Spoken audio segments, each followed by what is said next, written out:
My guest today is Pat Miller, the owner of Blue Diamond Construction out of New Jersey. She has 30 years of experience in commercial carpentry, and her story is one that is well worth hearing. It's a story of overcoming grief, adversity, and challenge to build a successful construction company, and that's what we talk about here today. We dive in by beginning with a discussion about business development, which I know you'll find tremendously helpful, particularly when it comes to attending networking events. And then we get into some of the adversity she's faced and how she's overcome that. Enjoy the interview, and feel free to connect with Pat wherever you find her on socials. Links are in the show notes. Let's go. This is Eric Anderton, and you're listening to Construction Genius, a leadership masterclass. Thomas Edison said that genius is 1% inspiration and 99% perspiration. If you're a construction leader, you know all about the perspiration, and this show is all about the 1% inspiration that you can add to your hard work to help you to improve your leadership.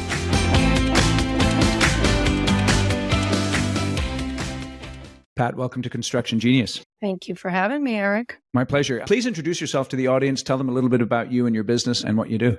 Sure. My name is Pat Miller. I'm the owner of Blue Diamond Construction in Jackson, New Jersey. I'm a commercial carpentry contractor specializing in metal framing. So I build all the buildings that most people walk into every day without realizing, who built them. That's awesome. Yeah. Over the years, what I'm interested in is, as a subcontractor, working with other subs and then also working with the GCs, what is the biggest challenge you consistently face? The biggest challenge, I would think, is coordination. Honestly, Eric, it's been a challenge the last couple of years. It's been a very competitive environment here in New Jersey with regards to costs and the quality of the superintendents that the general contractors put on site. It's been a challenge because they're trying to cut costs too.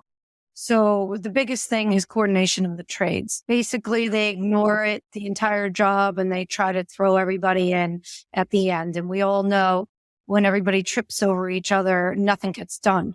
So that's been quite a challenge. We kind of talk to each other to work together because nobody gets anything done if they're all in each other's way. So that's one of my biggest challenges recently. And I think it's a direct result of the economy and the bidding and the costs.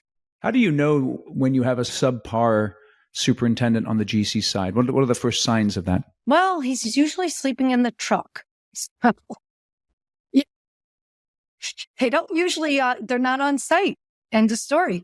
They come on site, they introduce themselves, they get a grip on whether you know what you're doing or not. And if you do know what you're doing, they feel like they don't have to do anything, which I kind of understand because that's the advantage of having experience is having that over the other contractors. But you still need to coordinate. There's still owners supplied items that we don't know when are coming, what time. They'll give you a schedule, but lack of meetings, coordination, again, it's just been difficult. So, it's really nice when I work with contractors that I've worked with before because then we just have each other's phone numbers and we talk to each other. When can I come in? It's just the way nobody makes any money. If you coordinate with each other, you make money because if you got everybody standing on the top of each other's shoulders, you're not going to make any money because you can't have a floor guy in, right? When you're trying to do acoustical ceilings. So it just doesn't work. Describe to us how you structure and participate in a coordination meeting. Obviously, the GC has got some influence on that, but in an ideal world, what does that look like? Well, I always say, I might be wrong, it's my opinion, but I always say the carpenters run the job. First one's on, last one's off. We lay out all the walls and we do the trim going out the door. So I kind of attend the meetings. I listen to what they have to say respectfully. And then I kind of give my 2 cents. And I'd rather do this area first so this guy can get in there. And just look, we all make money when we get pushed. So if I don't make any money if I sit around, there are contractors that like that. They want to just come in a couple of times a month and just do it on their free time. But I like to push the job. So I kind of analyze the job. I go through it. I bid the job. Once you bid it, you know how to build it. So I kind of put my angle on where I'd like to start, what I would like to get done first. This way it kind of flows easier. This way I could flip back while somebody's in this area, I can go to another area. So that's how I angle myself in the first kickoff meeting. And then usually after that, we don't We don't really meet, the retail stuff. We just talk to each other and we get the job done. We have a drop dead date, right? So we have a completion date, and the owners come for their walkthrough and they're usually happy. So if they're not, I'm sure the JC will hear it, right? How do you deal with a situation where one of the subs does not have their act together? And, like you say, I mean, you're in your mindset, and I hear it from the best subs, we run the job. That's totally acceptable. But then you have someone who's dragging their feet. Maybe their guys suck. Maybe they don't show up on time and they're getting in the way. What do you do in that situation? Well, try to talk to them on site. You give people the benefit of the doubt. I just was on a job like that. The HVAC contractor didn't know how to drive a lift. He was running over all my walls. And he forgot to order some stuff. So, he kind of pushed me back doing ceilings because I had to wait 2 weeks for his material to come in. Hey, what are you going to do, though? I mean, I'll talk to the super. I'll let them know where I am. But at the end of the day, they don't really care, honestly. Just deal with it as long as we meet the end date. But I try to talk to them in the field, trade to trade. This way, they kind of understand a little bit more when you talk to them directly. Instead of going to the super and then they send out an email and then people get mad. You know how it goes. It just flows downhill. So I try to do that, Eric. I try to talk to them and let them know, look, I'm going to be in here. I just did it. I said, look, I understand you're behind, but you better be done by Wednesday because I'm coming in here Wednesday and then you got to go around all my stuff. So I give them a week or two max. But at that point, I have to run my business as well. So I give them a date. If you don't give them dates, they don't know, right? So I don't know if the super's telling them you got to be done by Wednesday for the carpenters. I don't know that, but I talk to them as trade to trade and try to give them what I'm aiming to do and where I'm going to be. Yep. So tell us a little bit about how you've built your business, how your business has grown and changed and developed over the history of your company. Okay, so it's a great story. It's in the book that I wrote. So we started out, my late husband was a commercial carpenter in the union, and he was unemployed more than he was employed. So when I had my son, my oldest son, dating myself now, 36 years ago, I said, I cannot live like this. I'm not going to be out of work 6 months, in work 6, out 4, in 1. So I took $100 of his layoff check. And it was only a $400 check back then in the early 90s. And I went out and bought flyers and business cards because I have a degree in business and accounting. And I put them in all the retail stores, empty stores. I around the whole 20-mile radius of where we lived in Brook, New Jersey. And we got a call from someone. It was a Workout World gym. And we started our entire career on that job. Started with $100. And we didn't look back and we built it and we did very well. And unfortunately, in 2014, my husband was diagnosed with cancer and then everything fell apart, basically. So I took 2 years off to take care of him. He gave me a good life on his back and his sweat. So I took off and basically spent my life savings. And I had to, after he passed away, he told me, you're going to continue the business that we built together. He taught me how to bid it. He would force me to sit at the table because he always told me, if you can bid it, you can build it. And he taught me before he passed away how to bid the job because it's very important. Because a bad bid, you can lose your entire business. So after he died, I continued the company by myself and I had to rebuild my entire career. So changed over the years. We did a lot of retail, then we went into medical and we just went with the fads. And then when he passed away, it was mid-rise residential commercial, I call it. So it was apartment complexes. So I had the honor of rebuilding a commercial construction company by myself at the age of 52. And I'd worked 80 hours a week and I put a lot of sweat equity in and I rebuilt the business bigger than it was when my husband was alive. And I'm sure he's happy about that, but it is what it is. I was always taught by my dad, you stick to what you know. So that's what I knew. We've been building buildings for 30 years. So that's what I did. That's how I evolved. And that's how I became owner. No, that's cool. It's cool. There's a bunch of stuff I want to get to there. Sure. First thing I want to start off with is if you're sitting down with a contractor and you're having lunch with them or something, and they're saying to you, Pat, give me some advice for how to do business development. What is the advice that you would give them? Actually, I would say networking. It's something I didn't do early on, Eric, because we were doing so well. Commercial, you get a lot of referrals from architects. You get a lot of referrals from GCs. So we never really had to advertise. But if I could do it all over again, I would definitely say network. Network, network, network. Go to every specific trade convention, whatever you could do. There's even locals, the chambers, very good chamber of commerce here in New Jersey, Jersey Shore Chamber of Commerce, and some local chambers. So I would definitely say network. Those are the thing, go to the golf outings, go to where you do business, right? Where you interact and mingle. There was just a really nice one here in Jersey. It was a franchise. It was in the Meadowlands up where the Giants play. And that was all the franchises that are out there. So it was a good place to go and network, offer up your services, talk to them, try to get in on the ground floor on the new ones. But network, network, network. Go to everything and anything you can. And there's a lot of good ones out there right now. They just had the IBC, I think, in Vegas. So I heard that was fantastic. Many years ago, I was talking to the president of a large general contractor, and I asked him, what is the biggest challenge that people face when they move from being a project manager to being a project executive or a leader? And he said, Eric, it's what I call the shift from being a builder of projects to being a builder of teams of people. And that shift is tremendously difficult for competent construction professionals to make. And that's why I've put together an online leadership course called The Shift. And it's all about how you can move from being a project builder to being a builder of teams and a leader of teams of people. So go out to my website, theshift.constructiongenius.com, and learn all about that course. Or this course. It's a great course. It's got 5 modules. You're going to learn how to manage your time, how to communicate more effectively, run effective meetings, build teams, hold people accountable, have difficult conversations, all the things that you need to master in order to be an effective construction leader.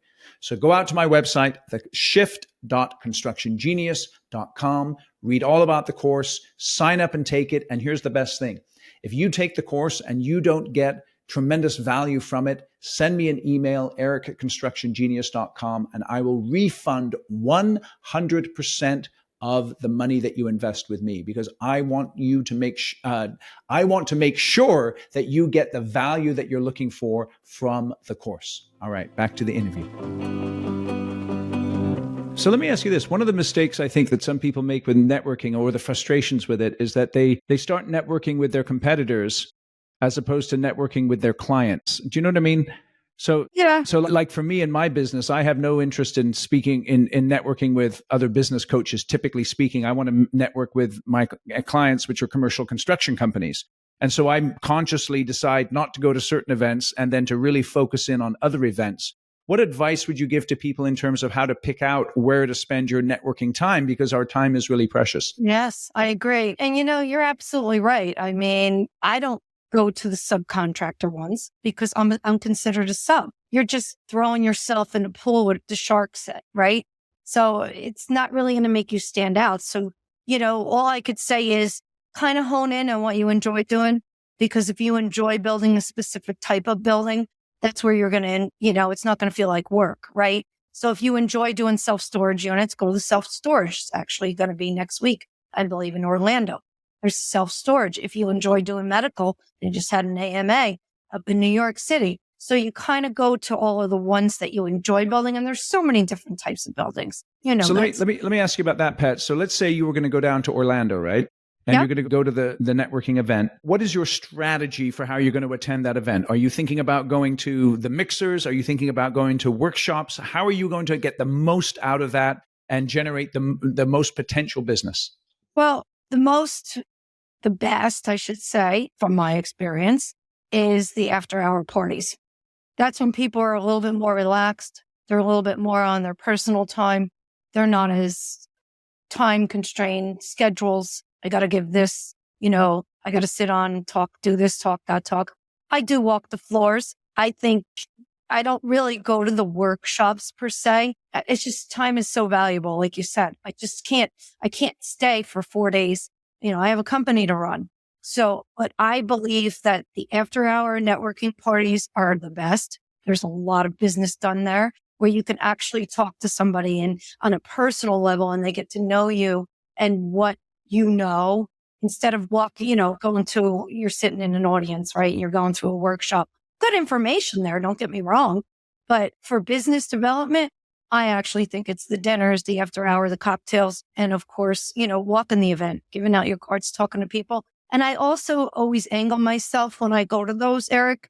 I usually go with people that I do business with, but not my type of business. So I'll be going with an environmental group that I refer them, they refer me. So we don't work together. We don't give each other any points or anything like that, but we work parallel. So when they have contracts for a national account and they're looking for carpentry contractors, they'll refer me. And then I always refer them when there's a developer who's got something going on with their soils and their testings. And it works. It's synergistically working. It's dual respect for each other. And we both have very good reputations. So it works out for both of us. And I try to go to those with somebody who I do business with, who knows how I do business, and I know how they do business. Now, why do you try and go with somebody? What's the logic behind that, Pat? Well, like I said, I like to meet their contacts, and then I like to introduce them to mine. You understand? Because I am going to be like next week, I already have a couple of self-storage buildings under contract. So they don't have their environmental. I like to introduce them.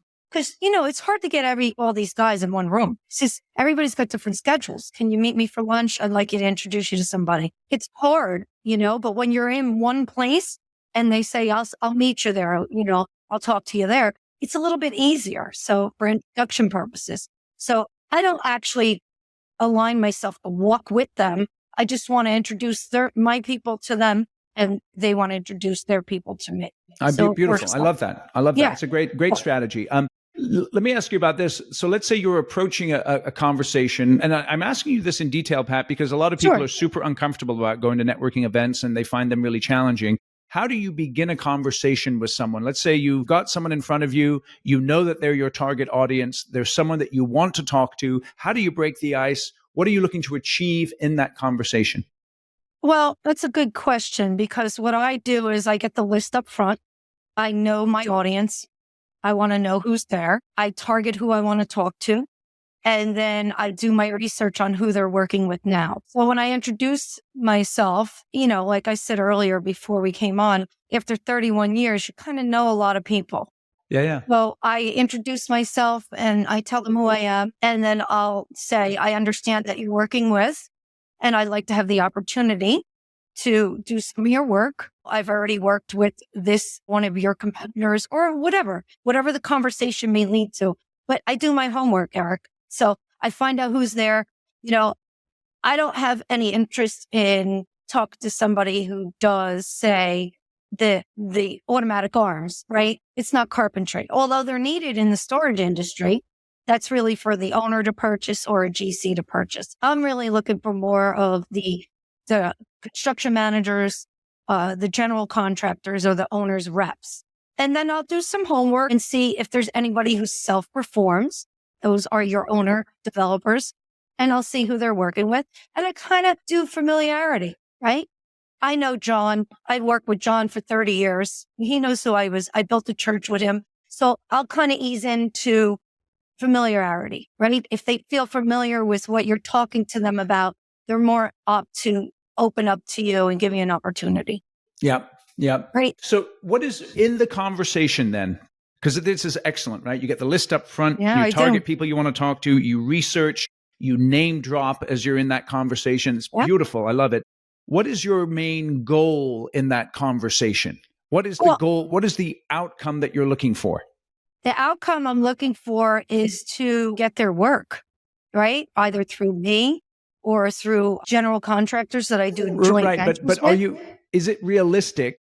Because one of the things I find in networking events that some people make mistakes in is like they're looking to sell something right there after like a 10 or 15 minute conversation, whereas, that may not be realistic in a lot of cases. It may be do you know what I'm saying? I mean, it's not like they're necessarily going to give you a project after just meeting you. Yeah. Yeah. No, you're not going to close a deal They know you're going to send a follow-up email. You're going to find out who their architects are. Architects are your best friend when it's referrals. Let's face it, they're drawing the jobs. I've gotten a lot of work from architects that know I can put their designs up. I've worked with them for years. You got to go with her. She's organized. She's good. She knows what she's doing. Makes their job easier. Remember that. Because, everybody's busy once again. But no, you're not going to close a deal at all in a conference. You're going to introduce, and they're going to remember you. You always leave them something, right? You leave them with a joke. I don't know. Somebody they know. You got to give them something to remember you. I'm actually blessed. Most people remember who I am. There's not very many women that are in the field snapping lines in commercial buildings. It's come a long way. Don't get me wrong. When I started out in 91, there was no women. I didn't even get an email from a project manager that was a woman. So I do have that ability because I stand out, right? I'm a woman, I'm in construction, I give my card. I make sure my cards are always different than everybody else's. Foil line, very thick. Just things you leave them so they remember you. And then you follow up, okay? So you're not going to get the deal there and say, I'm going to build your next building. No, you have to feel comfortable. And especially me, Eric, I have to go above and beyond. Let's face it. These guys have a lot of money and it's hard to convince them to spend money on a woman contractor that they never worked with before. It's not going to change in my lifetime. I can give them a whole list of people. I can call people up right in front of them and tell them who I worked with and how they can attest to my knowledge and abilities. But I have to go above and beyond and create something that's different. Right? I have to make them feel warm and fuzzy is what I say, right? Quick break to talk about my book, Construction Genius. I have people talking to me about how they've read this book more than once.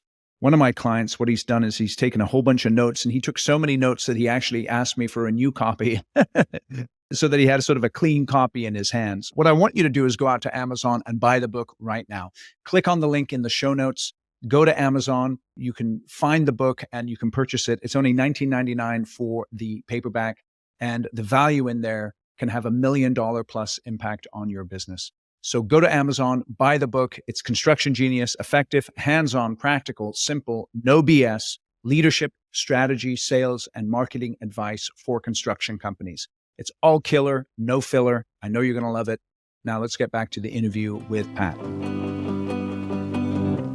How do you manage your inner game there, right? Because some people would, really complain about that, or they get mad about it. And other people might be I just accept it. It's the way it is. I'm not going to let it get me down. And I'm just going to, because I know that I'm a baller. It doesn't matter what other people think about it. And As far as what? Being a woman? Like your inner mentality, because it's like you said there, it's not going to change. And so is that something where you have to sort of, you just accept it and work harder than everyone else? Or how do you handle that? That's exactly what I do. I just had this conversation yesterday. Because I keep knocking on a specific developer type and they won't work with women. They just won't. They told me to my face, they won't work with women. They just won't because it's not their religion. They told me straight to my face. They're like, we appreciate it. I heard you do really good work. Just we don't typically work with women. Okay. And so that's what am I interesting. going to do? I've never heard of it. That's an interesting thing. I've never heard of it from a religious perspective. I totally understand that. I don't agree with it, but I understand it. And so that's interesting that you come across that. I do. And somebody called me and I said, I don't understand. I said, yous all follow me. You'll let me spend my money with you from supply houses or lifts or steel or whatever, but you won't mutually respect me back and give me money. So, and everybody's like, why do you keep bidding with them? And I'm like, because I am going to break this stigmatism before I leave this earth. Because there's a new generation, Eric, and the new generation is a little bit more open-minded, and it depends on how they grew up. So I have worked within that religion with a new generation who grew up with a mother who was an attorney, a sister who's an attorney, so very strong women in their families. But I was told straight to my face, we're sorry, we don't work with women. It's not really, you're outside of our community and our religion. And kind of basically we take care of our own, right? Yeah. Yeah, I But can understand that. I don't know. Maybe I'm stupid. Maybe I shouldn't keep chasing them, but I just have this gut thing inside me that I want to change it. Yeah, so that's the thing. It's like, because some people might say there, Pat, there's plenty of fish in the ocean, right? Just go Right. after the ones who want to work with you and don't sweat it. I understand what you're saying. I want to change it, and that's good too. It's interesting the kind of decisions that we make, particularly when it comes to running our businesses. Right. Well, I'm also not stupid. I'm not going to give them 10 numbers. I'll give them 2 and I'll keep bidding. I have to put my time and energy into the clients that I have that are active work. I'm not a big fan of doing GC bids.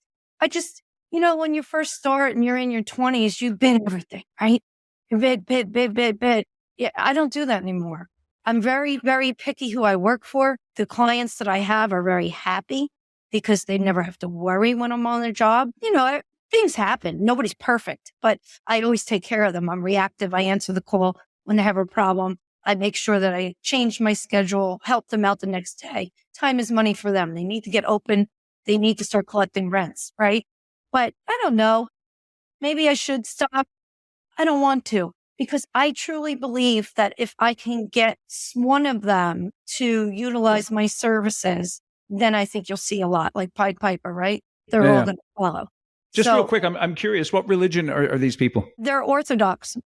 Oh, Orthodox Jewish? Yeah. Oh, interesting. Yeah. Okay. Yeah, they don't like women. And I talked to one yesterday and he's like, well, not everybody's the same. And I thought, what? Touche to you.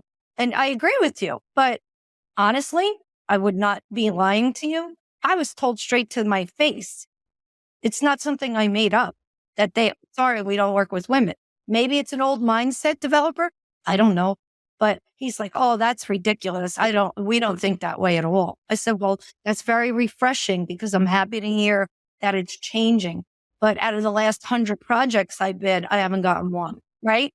So for me to say. It's interesting though, like living in a pluralistic society, right? And accepting the views of others and then deciding what views are acceptable and what views are not acceptable. Yeah. But who am I? Right. I can't tell them how to feel. It's a free society. That's one thing I never do. I never tell my clients how to spend their money. Right. If they want to do it, I'll talk to them. I'll give them the pros and the cons, and then it's up to them. I don't tell them how to spend their money, and I have no right to tell these guys how to spend their money. If that's what they choose to do with their money, then they have every right to do that. Do I think it's right? I don't think it's right, but they don't know me. So once again, we're circling back to it takes a lot of confidence for a $30 million project for a developer to give me their carpentry, right? Right. It's a lot of money. It's interesting. Yep. 20%, sometimes 30%, depending on how many trades I get. Because I do fire caulk, I do everything, shelving, carpentry. So, you're talking about possibly $10 million. It's a lot of money. Let me ask you this. Like when you found out that your husband had cancer, how large was your company at that point? We were doing pretty good. We were making good profit. We were probably doing, I don't know, got sick in 14. We're probably doing like $5 million a year, which is a lot because my husband worked. So he ran the jobs and he also worked with a belt. So you got 2 jobs in one, right? We don't have to hire a super or a foreman. We don't have to hire another carpenter. So when you found that out, did you stop the business just to take care of him? Is that how you guys did it? Yeah, what happened was he started taking treatment and we were winding down to the smaller stuff. So we were doing European wax centers. They're little tiny fit outs, right? We were doing those and he was going and he was sick. He was so sick. And then I just said, that's enough.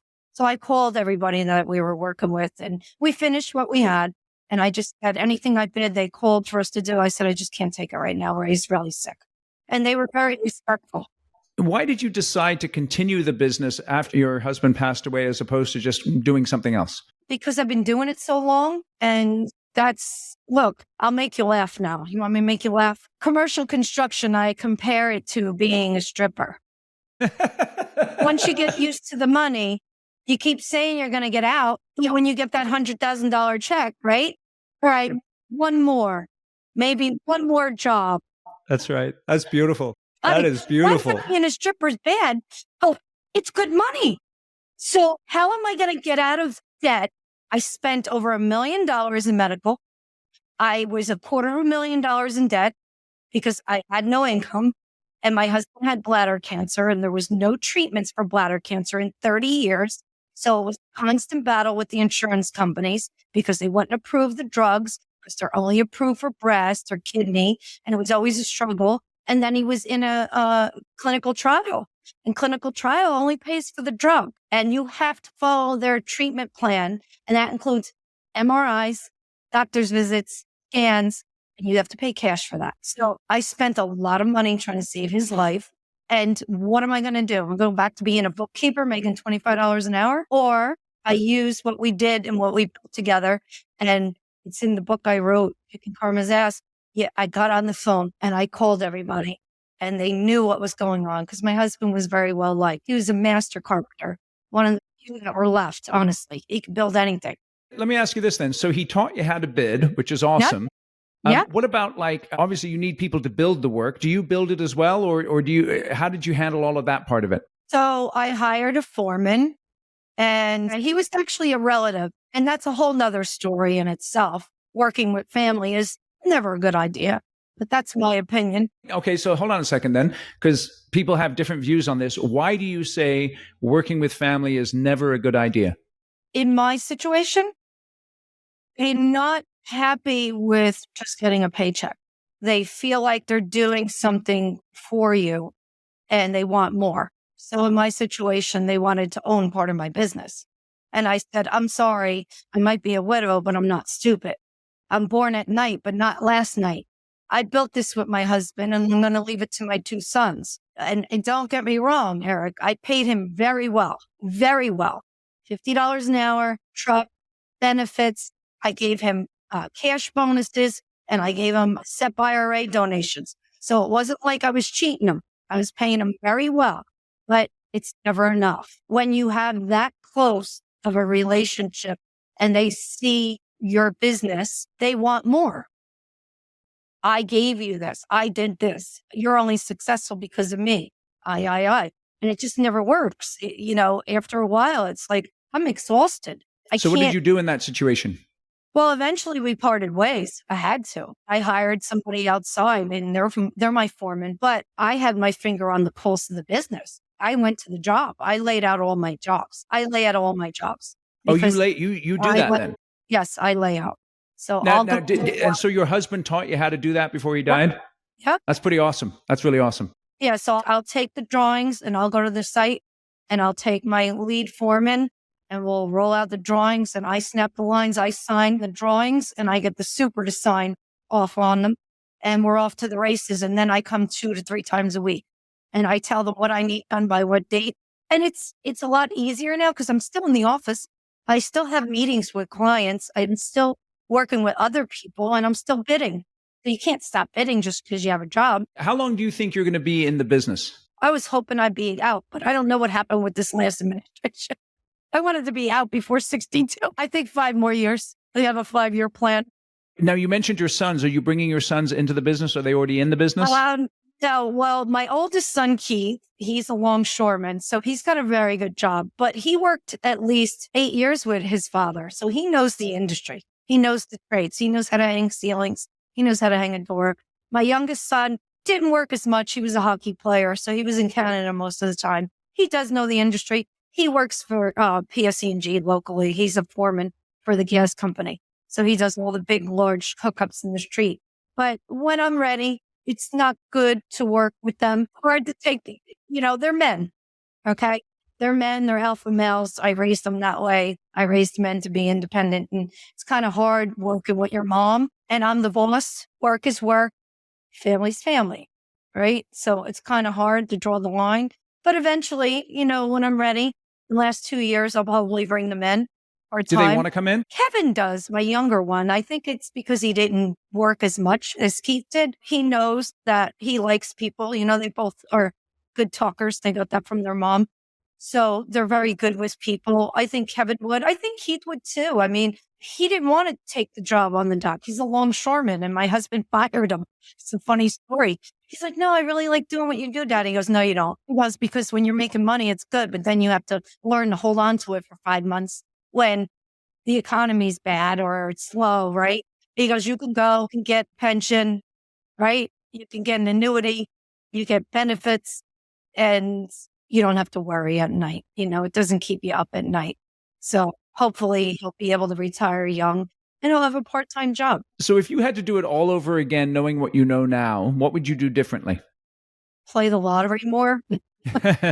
Like I said earlier, I would network more. I'm really, really sorry I lost that much time networking because I get a lot out of it. I've been doing it the last 4 years. It was done by happenstance. Hey, what are you doing? Just stop by. Because a lot of these bigger firms, these international firms, they have like their own little networking thing. They don't have a conference. So they'll have like a local restaurant, stop by, eats, picky stuff, meet this architect, meet that. I would do that a lot and probably not work with family, honestly, because it wound up causing a lot of rift. And I always said, I don't understand.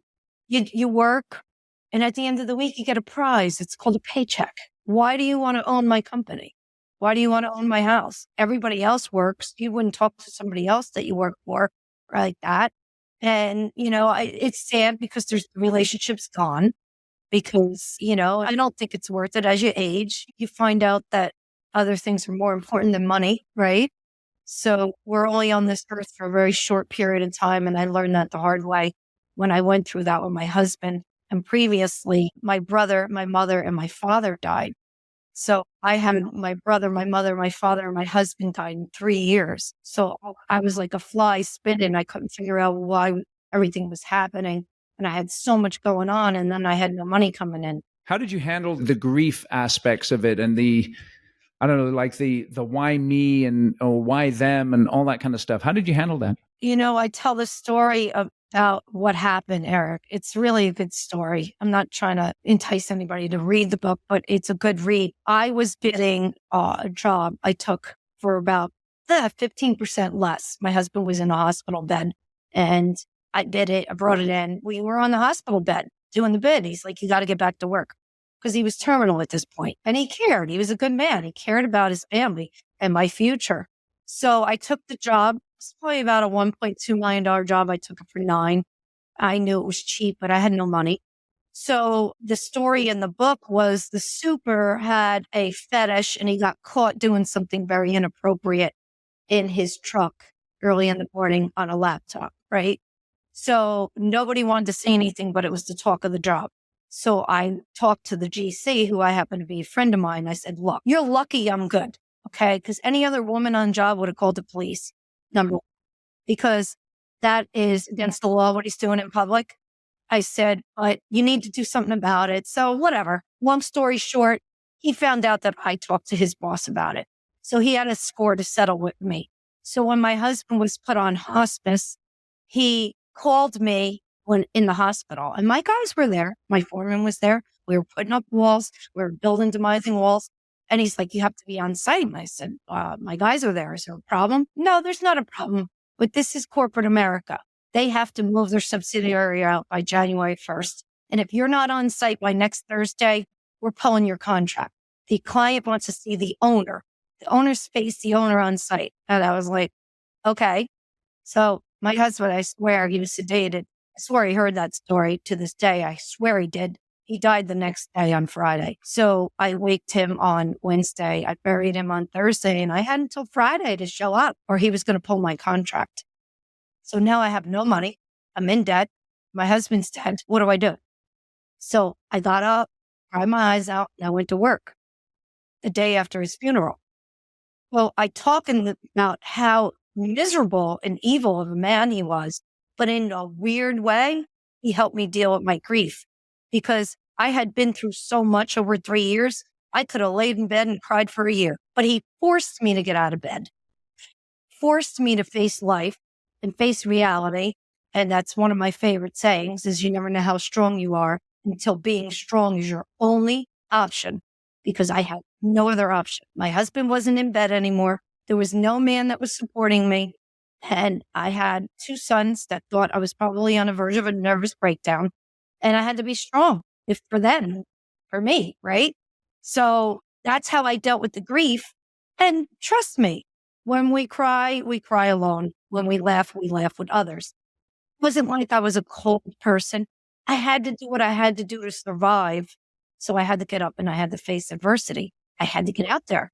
So as much as that man was a jerk, I truly believe he was put there and did what he did to help me get through what I had just been through. I think, well, a higher power of some sort, right? We all cross paths for a reason. That's above my pay grade, Eric. But I do believe that we meet people for a purpose. Whether you believe in spirituality or not, you have to wonder why you meet certain people. I do business with a lot of wealthy people. And one of the smartest guys told me, he said, I'm very successful because I got lucky. I was in the right place at the right time. I was in a meeting. Somebody offered me a partnership. And that first $1 million that I made went with that partner who gave me an opportunity. I rolled it and I turned it into a large $1 billion business. Yeah. Yeah. It's interesting. It's interesting. The people that we meet, because I think we can all do that, is we can look at our lives and think about the people that we've met that we didn't have any intention of meeting, but have had a tremendous impact on our lives for whatever reason. Absolutely. I think it's interesting what you were saying, though, as in terms of overcoming your grief and how getting to work and sort of filling your hands with the realities before you instead of being stuck in your grief really helped you to overcome that grief. Did I hear that correctly? It did. Because, it doesn't give you time. Like a lot of people say, oh, you just pushed it down and you got to get it out. No, I got it out. Trust me. Yeah. I cried a lot. Yeah. I cried enough for a river. There's a lot of hurt, but you can't bring that to work. Once again, I'm a woman in a man's world. I can't go to work with 30 guys on the job site and some blonde is crying in the corner. Yeah. They're going to be like all wigged out, like, oh my God, what do I say to her? I have to be strong. You have to be brave. You have to deal with what you have to deal with because, it's kind of like being a farmer, right? Maybe I'll explain it that way. You can't just stay in bed. The cows still need to be milked. That's right. Right? Yeah, no, that's a great way of putting it. Yeah, the cows do still need to be milked. The animals need to be tended to. Because if you don't go out there and tend to them, they're going to get sick and they're going to die. And there goes everything. So kind of similar, right? I had to go out and tend to the cows in the field, right? Yes. I had to go rebuild my business. So I always tell everybody it was like a HGTV, right? My career. They build houses over the weekend. I had to rebuild my business, my whole career at 52. I thought I had it all figured out. Yeah. We all think we have it figured out. Yep. Kids are grown. We're going to start traveling. And my life changed in one day. Yeah. My husband went to work. He had 0 symptoms. He went to the Porta-John and started peeing blood. Yeah. Never in a million years would you have told me 30 years ago that was going to be the way it played out. Yeah. But we never think it's going to happen to us, do we? We always think it's going to happen to the other guy. That's right. And I always say, if it happened to Ray Miller in Jackson, New Jersey, it can happen to you. Yeah. No, it's that's an average guy. He's just an average guy. And that's the reason why, like you said, I picked up on what you said, how it helped me deal with the grief. And there was a purpose, right, behind stuff. And that's why I wound up becoming an author, because I said, I have to examine all this stuff that just happened to me. And I started writing. And I just started writing. I said, I have to tell my story. And it's an incredibly personal story, but it touches so many different people, from cancer, doctors, life insurance, case law, construction. I mean, I tell a little bit about everything, and also funny stories, like being married to your high school sweetheart and then starting dating when you're 53 years old, right? Yeah. Tell us about where we can get the book. And I see it in the background there. Yeah, give yourself a shout out there. Yeah. Yeah, you can get my book on Amazon. It's called Kicking Karma's Ass. It's a memoir. It's authentic stories told with a little twist of humor. You can reach me at patmiller.net. All the links are there. I have my own website. All my socials. I'm on every social: Instagram, Facebook, LinkedIn, the Pat Miller 11. And of course, my construction company. If you want to see what I do, it's bluediamondconstructionnj.com. And it'll give you a little taste of what I do. There's good pictures there. So yeah, I actually really am a commercial contractor. Because when I tell people I'm in construction, Eric, they're like, oh, isn't she cute? Yeah, right. No, that's awesome, Pat. I really appreciate your time. Well, yeah, she does. This is great. Yeah, she does renovations of bathrooms. Yeah, right. Yeah, right. Thank you. So all of those links are going to be in the show notes. So you got to check it out. Go out to Amazon and get Pat's book and connect with her on the socials, wherever you're at. Pat, really appreciate you coming on the show. Thank you for sharing your stories here today. Yeah, my pleasure. Have a great day. Thank you for listening to my interview with Pat today. I hope you enjoyed it. I know I did. I think she's got a great story. And so you should go out to Amazon and buy her book and learn more about what Pat does. Click the links in the show notes to connect with her on socials. Check out her company. Thanks for listening. And I want to ask you to give the show a rating and a review wherever you get your podcasts. And I'll catch you on the next episode. Thank you for listening to this episode of Construction Genius. Hope you found that 1% of inspiration to help you in the next few days. If you like the show, please give us a 5-star review on iTunes, share it with other construction leaders who you think would benefit, and always remember that the show is brought to you by Kick-Ass Meetings. I've been working with construction leaders since 2004, teaching them how to run extremely effective problem-solving meetings that gets their people collaborating, taps into their creativity, and to get yourself a free copy of the Kick-Ass Meeting Report, go to www.ericanderton.com/kickassmeetings. Grab yourself that free report, read it, use it in your business. You'll find it extremely useful. And thanks again for listening.